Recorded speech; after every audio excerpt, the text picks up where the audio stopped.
Voy a seguir analizando errores. No es bonito hacer un ciclo de conferencias o de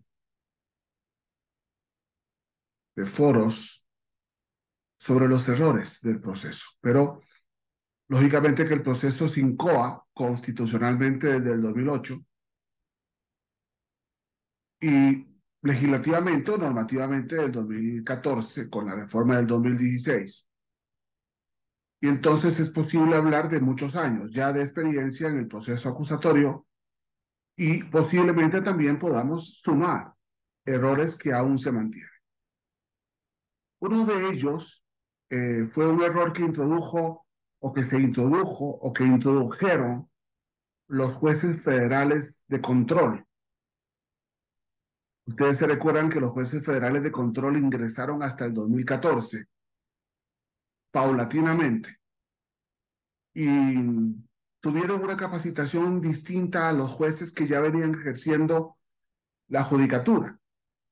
Y una de ellas fue el error de la nulidad automática, casi automática, la nulidad de los medios de prueba, de los datos de prueba de la prueba, cuando consideraban que la detención del imputado no fue en flagrancia.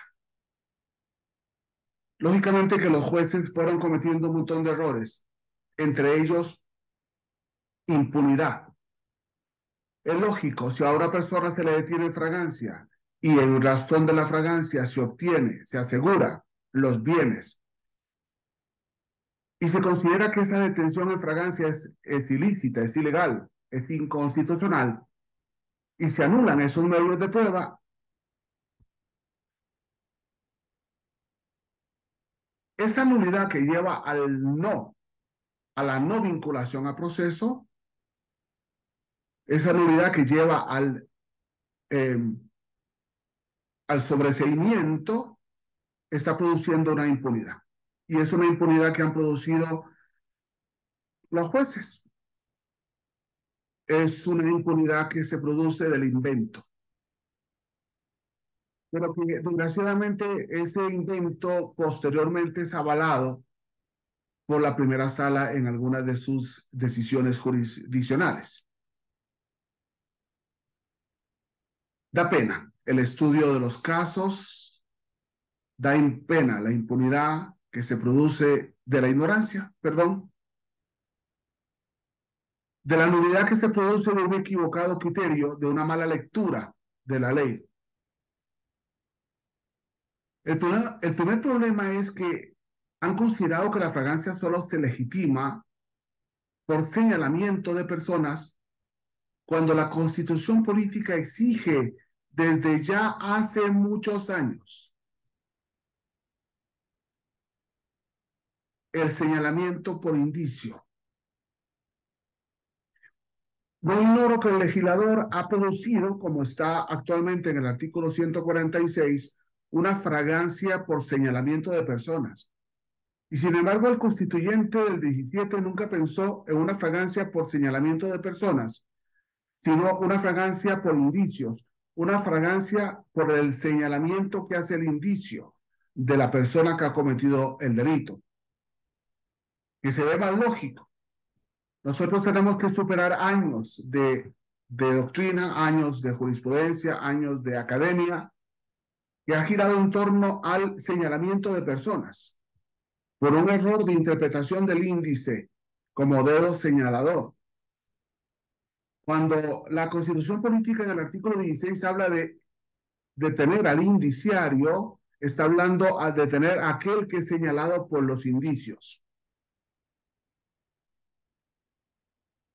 Si se ignora lo que es un indicio, si se ignora la relación del indicio con la detención, es lógico, pero es equivocado resolver como se viene resolviendo,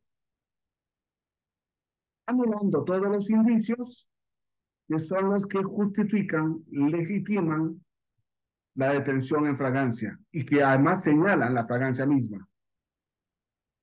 Y como, repito, hemos producido inseguridad social e impunidad. El segundo problema es que existiendo señalamiento indiciario, los jueces federales, y ahora le siguen algunos jueces locales, han declarado de ilegal la detención porque según ellos no ha habido señalamiento de personas. El tercer problema es la falsa relación que han hecho entre la detención y los datos de prueba.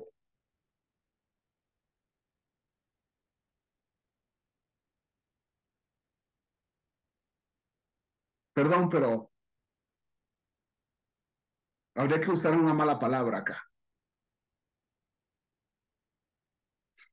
Esperamos que algún día los jueces de control comprendan la diferencia entre señalamiento de personas, señalamiento indiciario y por ende la diferencia de fragancias del artículo 16 constitucional y, lógicamente, que en base a ese 16 constitucional se aprenda a interpretar el artículo 146 del Código Nacional en todos sus extremos. De risa, ¿eh? De risa, pero es una realidad que hemos aprendido de oídas, sin cuestionarnos nada, sin cuestionarnos nada.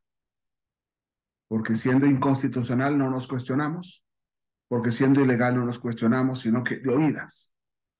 Esto ha sido 12 años de experiencia, de oídas. Y la oída, lo que se escucha por los jueces, parece que produce más fuerza normativa o legal que la ley y la constitución. Hay mucho que aprender. Gracias.